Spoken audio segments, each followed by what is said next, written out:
full nationwide picture from Adrienne Lawler. Thank you, Philip. And I've got to say, the team I'm most interested in is the one here in Stat City, because they are working feverishly to make sure I've got up-to-the-second data here on my stats pad.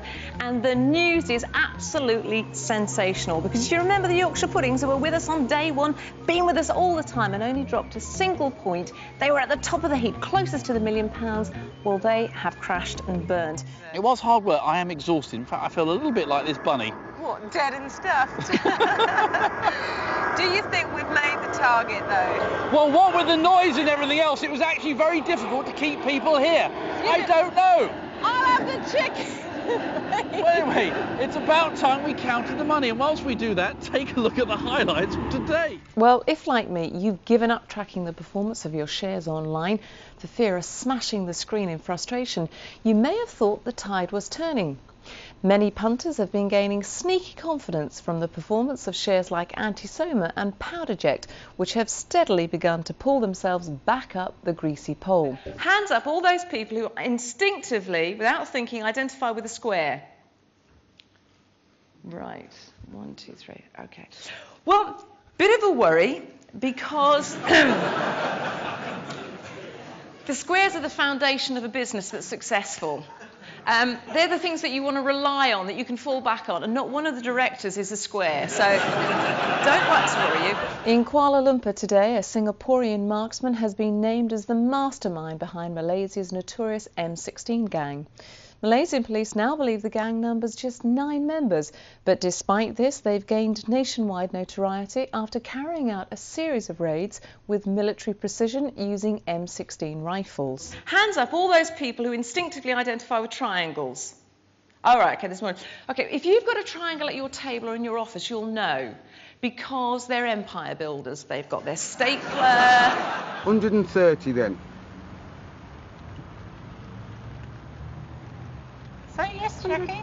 140. Say yes. 130. 130, Jackie. No. I'll give you the 10 myself. 135. 135. Well, now, today is particularly special for lots of reasons, isn't it? Because the sad news for both of you is that your wife and your mum actually died a few weeks ago, and I know she was very ill when we did the Everything Must Go programme, so we were very surprised that you decided to carry on. We're delighted, but what was it that made you decide to carry on and have this sale today as well?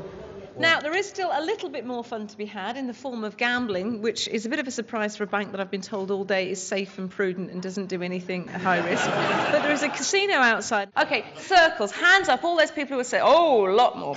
OK, keep your hands up, because the good news about getting a circle to put one of their hands up is at least you know where one of the hands are. Some 3 million people in the UK use home credit every year, many of whom choose to borrow from Provident Financial, the country's biggest operator. People all over the country, like those here at Walthamstow Market, use Provident loans to help balance their budget.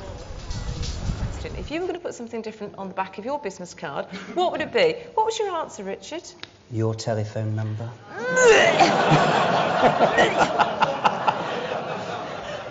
Very smooth. It did shut you up for a minute, though, didn't it? Yeah. Well, it made me laugh. Hands up all those people who instinctively identify with the irregular puzzle shapes. OK, not as many as usual, but now it's important just to remind you, this is not my opinion, OK? Scientific minds have studied this and come to the conclusion that people who identify instinctively with an irregular puzzle shape are sex-starved nymphomaniacs who are